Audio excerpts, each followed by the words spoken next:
El programa Tradicionarios de Ràdio 4 s'enregistrarà cara al públic el dijous 30 de març.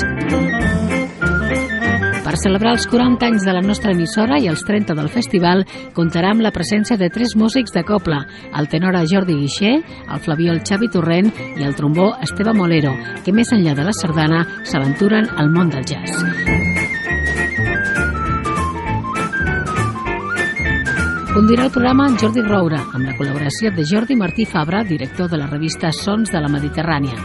Si ens voleu acompanyar, dijous 30 de març a les 7 de la tarda al Centre Artesà Tradicionarius de Barcelona.